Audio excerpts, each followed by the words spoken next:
उपचार वक्रता तथा स्वानुभूति की विवृत ही छायावाद है। तथा स्वानुभूति की विवृत है।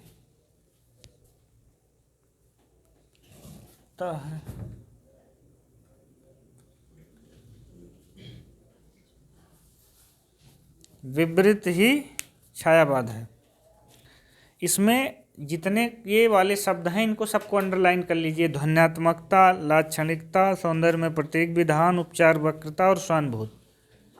मुझे जहाँ तक लग रहा है कि इसी परिभाषा के अंदर से 4 शब्द उठा के 4 ऑप्शन में रखेगा। ध्वन्यात्मकता, लाक्षणिकता, सौंदर्य में प्रतीक विधान, उपर्युक्त में से कोई नहीं, उपर्युक्त में सभी। इस तरह से कि प्रसाद ने अपनी परिभाषा में इसका उल्लेख किया है। एक सवाल बन गया। तो भाई हम तो कह रहे हैं कि जो छायावाद की विशेषता है वो मुख्यतः प्रसाद की, और जो प्रसाद की है वो छायावाद की। जो प्रयोगवाद की है वो अज्ञेय की, जो अज्ञेय की वो प्रयोगवाद की। तो जो उसके प्रतिनिधि कवि होते हैं, द्विवेदी युग में जितनी अच्छाई बुराई है सब मैथिली शरण गुप्त में है। राम काव्य की जितनी विशेषताएं अच्छाइयाँ बुराइयाँ हैं गोस्वामी जी में, ज्ञानाश्रयी की तुलसी में, तो वो कबीर में। तो इस तरह से जो उस युग के प्रतिनिधि कवि हैं वहाँ पे आप तय करके चलिए। अभी आएगा ना, शुक्ल जी ने इसे चित्रभाषा शैली कहा, ठीक। और कौन सी वक्रता की चर्चा की है वो सबसे ज़्यादा प्रसाद में मिलती है। याद नहीं आ रहा है कौन से शब्द इस्तेमाल किया है उन्होंने। तो ये जितना ये बता रहे हैं, ध्वन्यात्मकता, लाक्षणिकता, सौंदर्य में प्रतीक विधान, उपचार वक्रता, ये सब कहीं ना कहीं छायावाद की विशेषताएं हैं। उपचार वक्रता, देखिए इसमें सही चीज़ है कि एक चीज़ समझने की कोशिश करिए। देखिए उपचार का तो अर्थ मुझे नहीं समझ में आ रहा, लेकिन वक्रता का मतलब होता है टेढ़ापन। तो कथन कहने का जो टेढ़ापन, जो ढंग, जिसे आचार्य कुंतक ने भंगी भणित नय कहा है, भंगी भणित, तो भंगी भणित का मतलब ही होता है कथन कहने का ढंग। तो यहाँ भी कथन कहने का ढंग द्विवेदी युगीन कथन कहने के ढंग से अलग है, ठीक।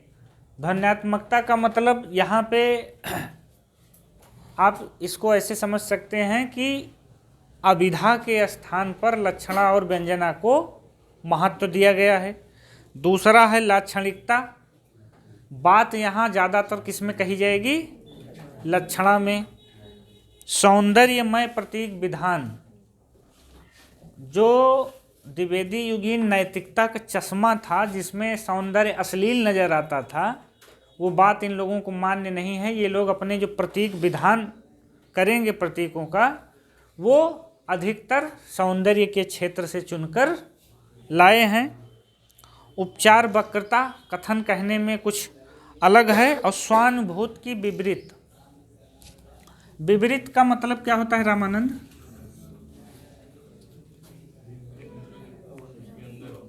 अच्छा, विवृत का मतलब यहाँ पर व्याख्या, और वो भी किसकी? उसके आगे कंडीशन लगी है स्वानुभूत की।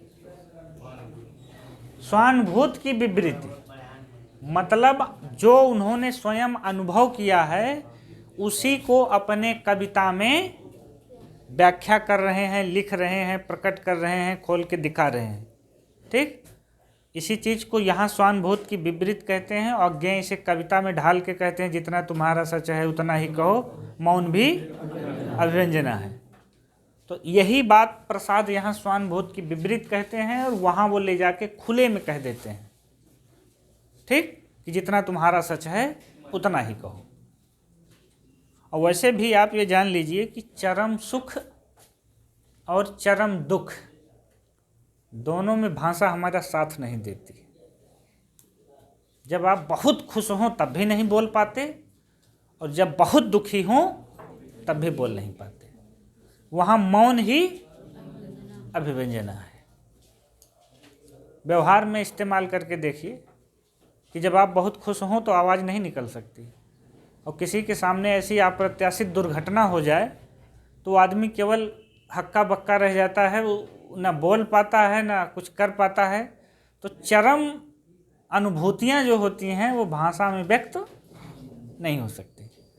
आप सरदार पूर्ण सिंह का निबंध पढ़िए, वो कहते हैं कि भाषा तो जो है व्यवहारिक जीवन के चोचले हैं। भाषा में तो हम व्यवहारिक जीवन के चोचले व्यक्त कर सकते हैं, चरम अनुभूतियों को नहीं व्यक्त कर सकते। आप खुद महसूस करके देखिए। आगे लिखिए महादेवी वर्मा। 3-4 लोग और हैं छोटे छोटे, ख़त्म कर दें आज इनको। सृष्टि के वाह्याकार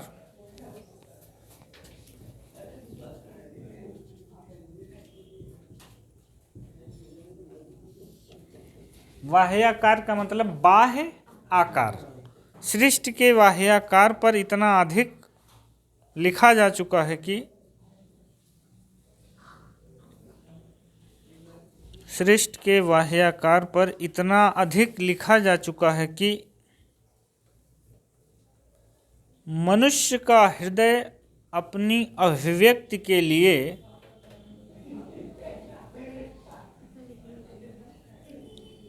सृष्टि के वाह्याकार पर इतना अधिक लिखा जा चुका है कि मनुष्य का हृदय अपनी अभिव्यक्ति के लिए रो उठा।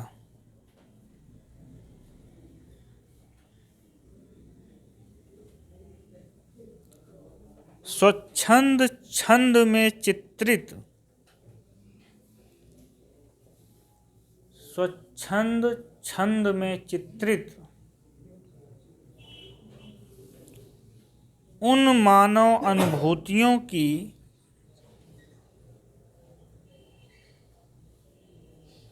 स्वच्छंद छंद में चित्रित उन मानव अनुभूतियों की छाया नाम उपयुक्त ही है।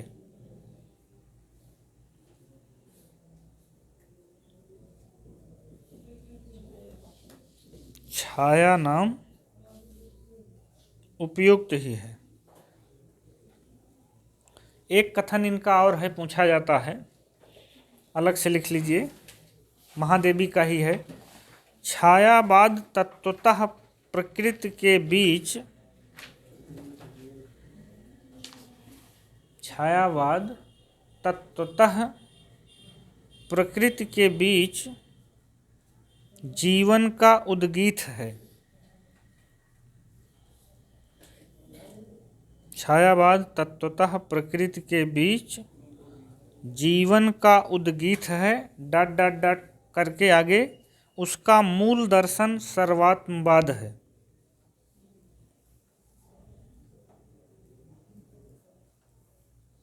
उसका मूल दर्शन सर्वात्मवाद है।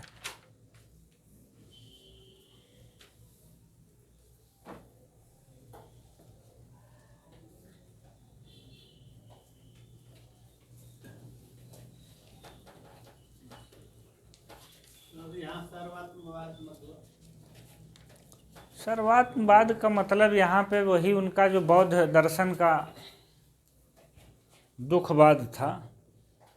अब सर्वात्मवाद से यहाँ तात्पर्य तो वैसे हो जाएगा कि सारे दर्शनों या सारे सबको समाहित करना, ठीक, कि जिसको कहा जाता है कि भारत एक ऐसा देश है जहाँ शायद दुनिया का कोई ऐसा धर्म नहीं है जो न मिलता हो। कल ही हम लोग सुन रहे थे वो ओरिएंटेशन में, तो दुनिया के 8 जो सबसे प्रसिद्ध धर्म हैं उसमें से 4 का जन्म भारत में होता है। उसमें उन्होंने हिंदू धर्म बताया, सिख बताया और जैन और बौद्ध बताया, 4 धर्मों को।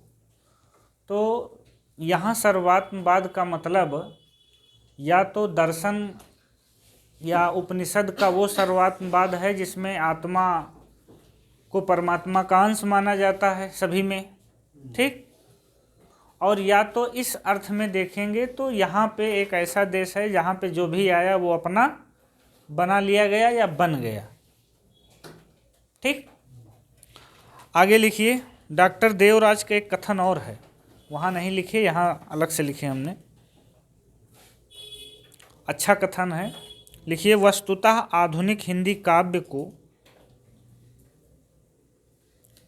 वस्तुतः आधुनिक हिंदी काव्य को, देखिए ये बड़ा जानकारी के लिहाज से बड़ा अच्छा कथन है।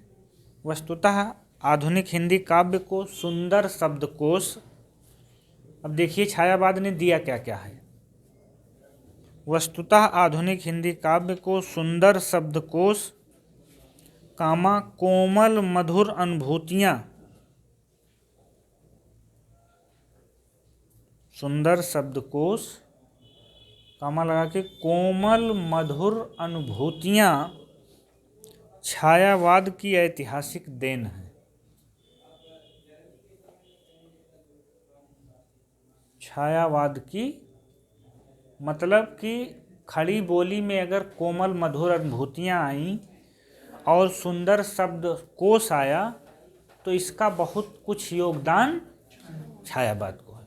इसके पहले खड़ी बोली में खड़खड़ाहट थी, उसे खड़खड़ाहट को दूर करके उसमें कोमल मधुर अनुभूतियाँ और सुंदर शब्दकोश लाने का श्रेय किसको है? छायावादी कवियों। अगला लिखिए राम कुमार वर्मा के अनुसार, डॉक्टर राम कुमार वर्मा। 3 लोग और बच रहे हैं बस।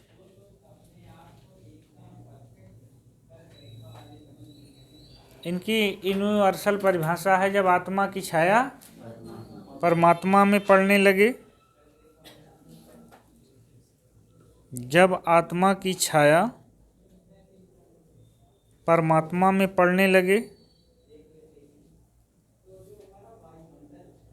और परमात्मा की छाया आत्मा में,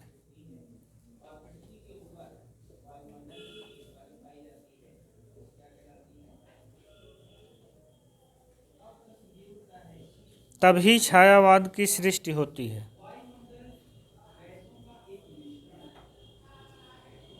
जब आत्मा की छाया परमात्मा में पड़ने लगे और परमात्मा की छाया आत्मा में, तभी छायावाद की सृष्टि होती है। रामधारी सिंह दिनकर।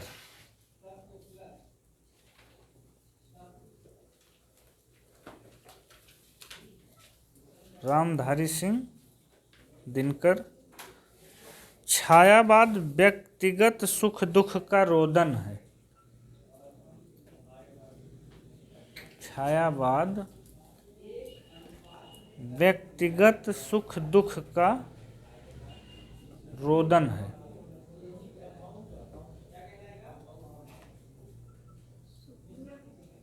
सुख दुख का रोदन मतलब व्यक्तिगत सुख दुख का रोना है।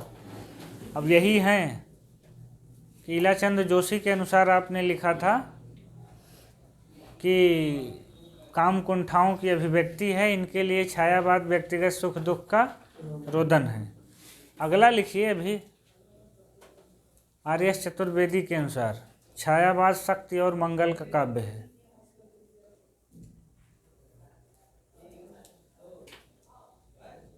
ये कई बार पूछा जा चुका है, बहुत इम्पोर्टेंट है। छायावाद शक्ति और मंगल का काव्य है।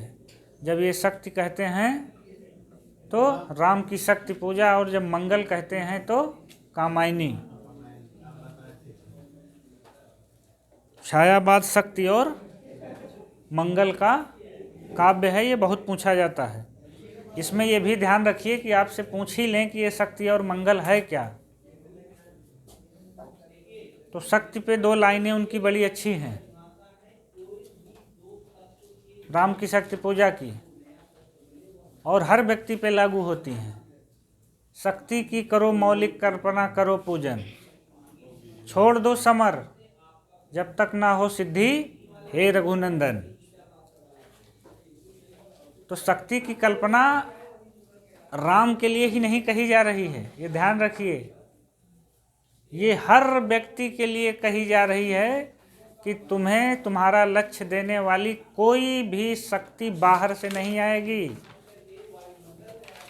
1 किलो लड्डू से खुश होके आपको कोई महाभारत वाला वरदान नहीं देंगे कि आप सीधे प्रोफेसर हो जाएं।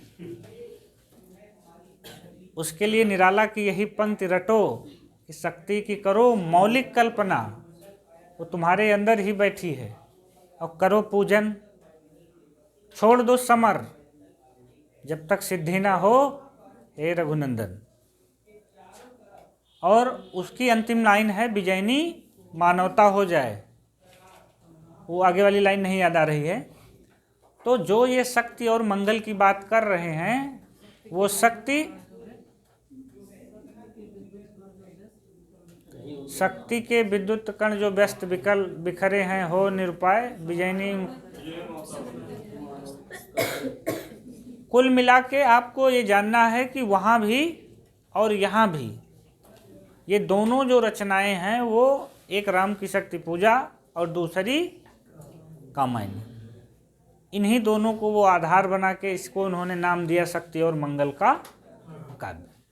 ठीक, एक बच्चन सिंह का और है, लिख लेते हैं, उसके बाद ये परिभाषा वाला प्रकरण समाप्त होता है। छायावाद ब्रैकेट में लिखिए स्वच्छंदतावाद। छायावाद,